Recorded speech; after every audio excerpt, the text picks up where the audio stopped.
এক ডাক্তারে প্রেসক্রিপশন লিখছে, মেডিসিনের নাম লেখছে 1+0+1 মানে 2 বেলা খাইবেন। নিচে আর লেখছে যে 30 মিনিট মুক্ত বাতাসে হাঁটবেন। আর ওষুধ লেখছে লেখা এটাও 1 বেলা 2 বেলা দিয়ে লেখছে এই কাছের বন্ধু বান্ধবের সঙ্গে প্রতিদিন 1 ঘন্টা গল্প করবেন হাসি মুখে। আবার একটা ওষুধ লেখছে, এটা নিচে আবার লেখছে যে সকালবেলা হাঁটতে বের হবেন। মানে মেডিসিনের পাশাপাশি সাজেশন রুগী ভালো না যাইব কই এর ডাক্তার। হাঁটতে যাবেন কোন জায়গায় বলেন? কালকে পয়লা বৈশাখ আছে, কালকে আমরা হাঁটতে যাই। পয়লা বৈশাখ, এটা তো একটা আমার একটা বিষয় জানার একটা বিষয় আছে, সেটা হলো আপনারা তো শিক্ষক মানুষ, কারণ এটা ইয়ের জন্য আপনারা আমারটা ভালো জানেন। সেটা হইলো আসলে পয়লা বৈশাখটা তো মানে কাদের কালচার বা পয়লা বৈশাখের সূত্রটা কোন জায়গা থেকে আসছে? এটা সূত্রটা হইলো কি আপনার এই সম্রাট আকবরের আমলে ভারতবর্ষে আপনার যে প্রজারা খাজনা দিত, এখানে 3টা সন ছিল, আমলি সন, উড়িয়া সন, মারাঠি সন। এই 3টা সনে 3 জায়গায় খাজনা নিতে গেলে দেখা যেত যে একটা ব্যাপারচকা লেগে যায়। অনেক সময় সীমান্ত এরিয়াগুলোতে আছে, যেমন ওকে দেখছে আমি আমলি সনে দিব, কারণ মারা সনে দিব, এইভাবে খাজনা আদায় করতে গিয়ে একটা ঝামেলা হইতো। তখন সম্রাট আকবরের এই রাজসভার মধ্যে আপনার এই 9 জন রত্ন আছিল, যাদেরকে বলা হতো নবরত্ন। এই নবরত্নের একজন ছিল আবুল ফজল। তখন সম্রাট আকবর এই আবুল ফজলের দায়িত্ব দিল যে তুমি এই 3টা সনকে কনভার্ট করে একটা সন তৈরি করে যেন আমি পুরো ভারতবর্ষের খাজনা নিতে পারি, এইভাবে আমার যেন ঝামেলা না হয়। তো এই আবুল ফজল, তারপরে আরো টুডরমল, তারপরে আর এরকম অনেকে ছিল, মোটামুটি অনেক জ্ঞানী রাজ্যের, এরা পরামর্শ কইরা ওই 3টা সন মিলাইয়া এই একটা শকাব্দরে বঙ্গাব্দ বানাইছে। বঙ্গাব্দ বানাইয়া তখন এই যে বৈশাখ, জ্যৈষ্ঠ, আষাঢ়, শ্রাবণের নামগুলো ওই হিন্দুদের যে দেবদেবী আছে অনেক নাম, দেবদেবীর নামের উপর থেকে নিয়ে এটা নতুন সন তৈরি করছে।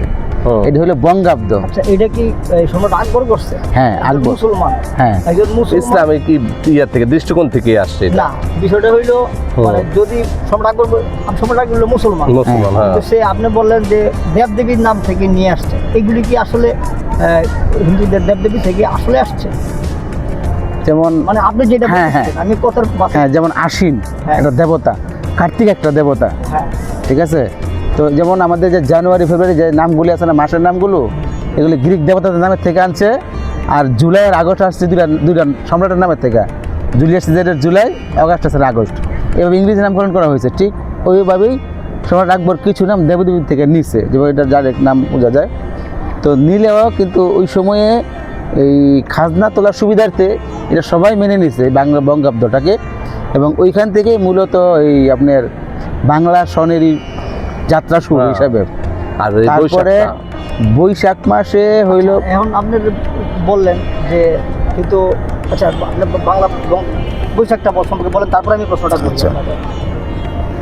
বঙ্গাব্দে হইল যখন ওই সিস্টেমটা হইলো যে সম্রাট আকবর যখন খাজনা তুলাইতো, তখন ওই বিশেষ করে ভারতবর্ষের যে প্রজারা ছিল, এই প্রজারা প্রথম একটু মানে দ্বিধাদ্বন্দ্বে ছিল। তো যখন উনি ঘোষণা করলেন যে এই বছর পয়লা বৈশাখের দিন যারা খাজনা দিবা তাদের পিছনের অনেক, মানে প্রথম বছরের কথা বলছি, মওকুফ করা হয়, পিছনের অনেক কর যারা বাকি ছিল এগুলো দেখা গেছে যে বিভিন্ন সনে মিলে আটকে পড়ে গেছে, সব মওকুফ বঙ্গাব্দ শুরু করবা। এবং তাদের জন্য একটা খাবারেরও একটা ওই সময় আপনি প্রথমে ঘোষণা কইরা এরপরে সম্রাট আকবর তার সভাসদদের বলছে যে যারা খাজনা দিতে আইবো তাদেরকে আপ্যায়ন করা হবে। তখন ওই আপ্যায়ন করতে গিয়ে মিষ্টি, পান, সুপারি এগুলো দিয়ে খাজনা দিছে, দিয়ে আপ্যায়ন কইরা মানে পুছনেটা সব মাপ নতুন করে শুরু করছে। এটা কি হালখাতার মতোই? হ্যাঁ, এটাই কি তাহলে আমাদের এখান থেকে হালখাতাটা আসছে, এখান থেকে হালখাতা আসছে এখান থেকে। ব্যবসায়িকরা দেখা গেছে কৌশলে তারা আবার তাকে ভিতরে কনভার্ট করে নিল যে আমরাও বৈশাখে সকল দেনা পাওনা পরিশোধ করব, হয়তো মওকুফ কইরা বাই কইরা সম্পূর্ণ পূর্বের সম্পূর্ণ লেনদেন একবারে ক্লোজ করে দিয়ে আবার নতুন করে করা হইব, খাতা তৈরি করা হইব। এই জন্যই নতুন করে হয়েছে। এই জায়গাটা বিষয়টা হলো যেহেতু এটা সম্রাট আকবর করে আসছে, সম্রাট আকবর হলো মুসলমান অবশ্যই, কিন্তু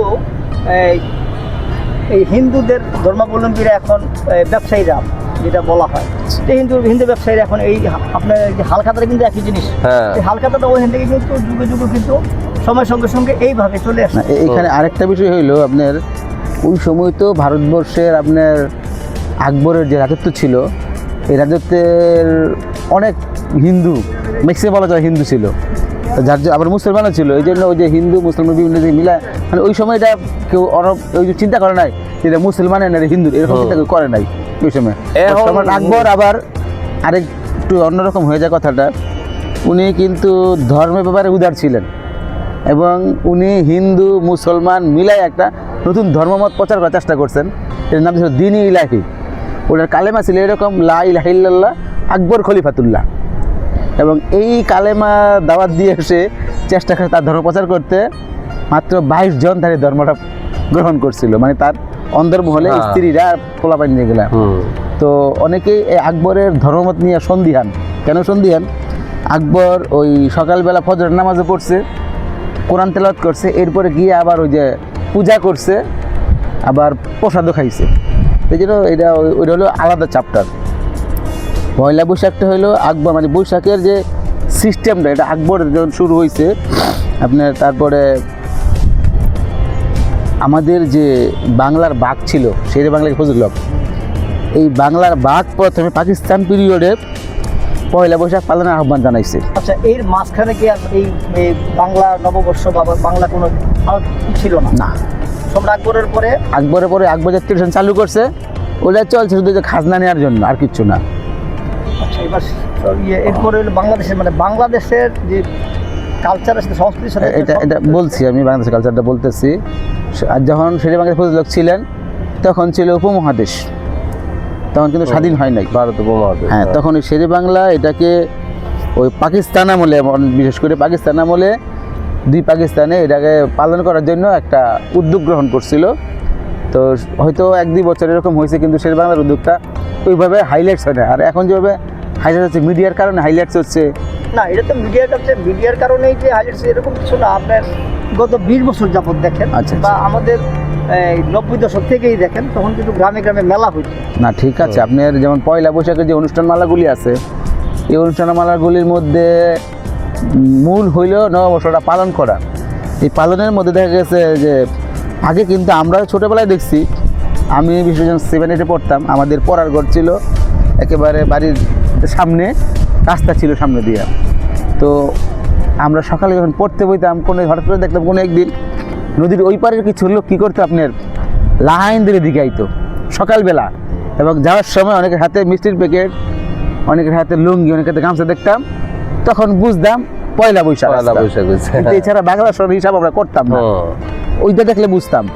কিন্তু স্বাধীনতার পরবর্তীতে এই আমাদের যে ঢাকা ইউনিভার্সিটির চারুকলা অনুষদ আছে, এরা হয়তো পয়লা বৈশাখকে পালন করতো সংস্কৃতি হিসেবে, ওই মঙ্গল শোভাযাত্রা বা যে হোক এরা একটা র্যালি করতো। এগুলো 88 সালে শুরু হয়েছে। যাই হোক, হ্যাঁ, ওরা আমার কাছে যে এখনকার যে হুজুররা অনেকেই আছে, তারা এটাকে প্রচার করার চেষ্টা করতেছে যে এটা 88 সাল থেকে বাংলাদেশের, এটা বাংলাদেশের সংস্কৃতি না, এটা 88 সাল থেকে ঢাকা ইউনিভার্সিটি থেকে শুরু হয়েছে। না, এইটা হলো আপনার এই কারণে তারা এটার বিরুদ্ধে অ্যাকচুয়ালি দেখা গেছে মুসলমানরা এটার থেকে একটু পিছনে হয়ে আসতেছে। এই কারণ ইয়ারা হুজুররা মোল্লারা এমনভাবে এটা প্রেজেন্টেশন করতেছে যে এটা মুসলমানদের কোনো অংশই না, এটা সম্পূর্ণ হিন্দু ধর্মের একটা অংশ। এটা মুসলমান ধর্মের যারা করে এরা এটা কাজ করতেছে, মানে নাজায়েজ কাজ করতেছে, এটা সেটা হিন্দুদের কাজ, হ্যাঁ, হিন্দুদের সংস্কৃতি।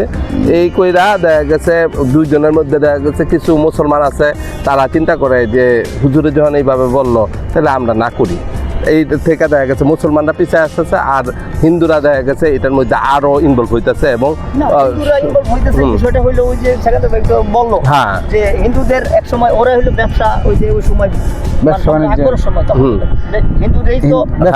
বাণিজ্যের মধ্যে ছিল, বেশি ছিল।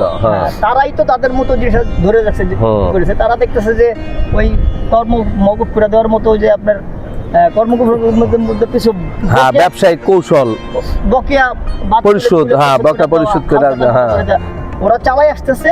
আমরা মুসলমানরা এগুলো সরে গেছি। হ্যাঁ, আমরা মুসলমানরা সরে আসতেছে। ওই যে কিছু মোল্লারা বলতেছে যে এটা ইসলামে নিষেধ, এটা ইসলামে না জায়েজ, এটা সেটা, এই ধরনের কথা বলার কারণে দেখা গেছে মুসলমানরা এটা থেকে সরে আসতেছে।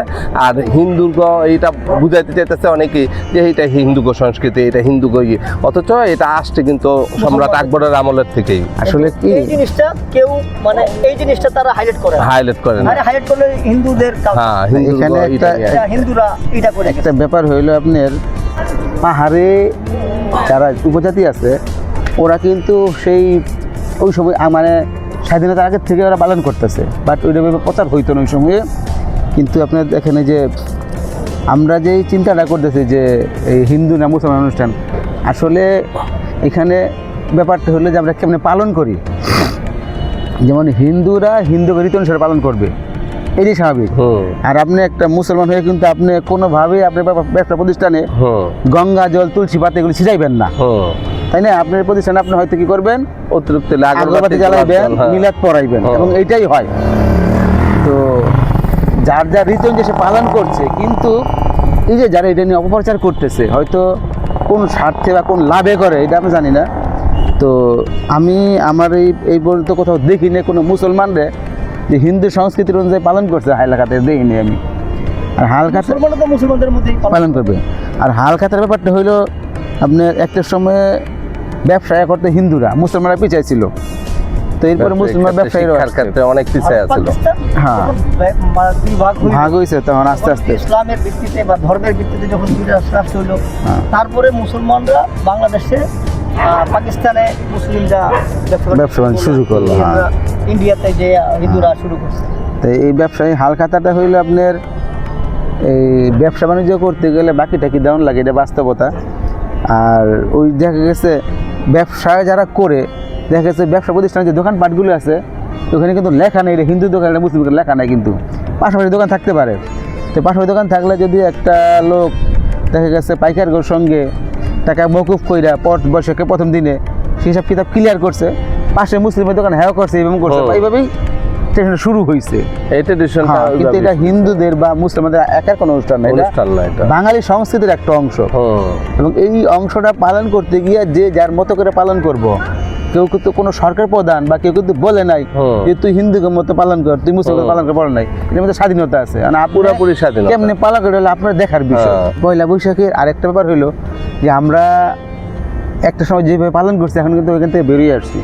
এখন কিন্তু আমরা বাঙালি সংস্কৃতি যেভাবে আমাদের পালন করতে বলছি বা আমরা দেখি ওইভাবে আমরা করার চেষ্টা করছি। কারণ হলো এখন দেখবেন আপনি এই বাঙালি যে পোশাক, এই বাঙালি পোশাক বা বাঙালি সংস্কৃতি অনুযায়ী হিন্দু মুসলিম সবাই চেষ্টা করে পালন করতে, এবং এখানে আমার মনে হয় না যে কোনো অশালীন কিছু আমি দেখি না।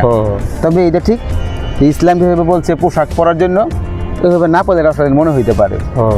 আর সবচেয়ে বড় ব্যাপার হইলো যেহেতু এটা উৎসব আমেজ, এই উৎসব আমেজে মানুষজন ঐতিহ্যবাহী পোশাক পরে, যেমন শাড়ি পরে মেয়েরা শাড়ি পরে, পুরুষরা পাঞ্জাবি পায়জামা পরে।